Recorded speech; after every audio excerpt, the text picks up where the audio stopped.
Taiwan has returned the bodies of two Chinese fishermen killed in a capsizing incident earlier this year. The two men drowned on February 14th after a collision with a Taiwanese Coast Guard vessel. Following months of negotiations, Taiwan and China announced a settlement deal on Tuesday. Taiwan agreed to return the victims' bodies and their detained vessel and pay each of their families 6.8 million NT. Coast Guard Administration Deputy Director General Hsieh Ching-chin and other officials stand on a pier in Kinmen as a ship departs for China with the bodies of two deceased Chinese fishermen and their seized vessel. On February 14th, the Chinese fishing boat capsized, killing two crew members. 166 days and 16 rounds of negotiations later, China and Taiwan have finally reached a settlement. At a memorial service on Tuesday, Mainland Affairs Council Deputy Minister Liang Wen-chieh bowed in respect to the victims. Coast Guard Administration Director General Chung-lung apologized for the lack of video evidence in the case. The Coast Guard Administration would once again like to offer a public apology for the suffering of the families of the victims.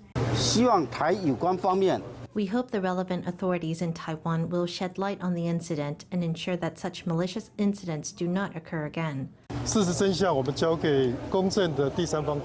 We have entrusted a neutral third party to conduct an investigation. This was purely a law enforcement incident. Sources say that during the settlement talks, one sticking point was the matter of apologies and saving face.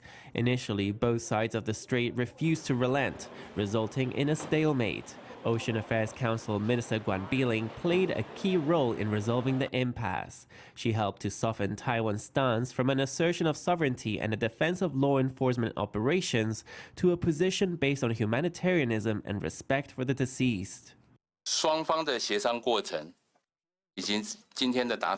The negotiations between the two parties and the consensus reached today provide positive and substantial help to the progress of judicial procedures. According to Taiwan's Mainland Affairs Council, the settlement talks were, quote, between the two parties involved. Some observers speculated that this could become the new format for cross-strait communication. In response, Chen Binhua from China's Taiwan Affairs Office said that cross-strait negotiations may only resume on the basis of the so-called 1992 consensus.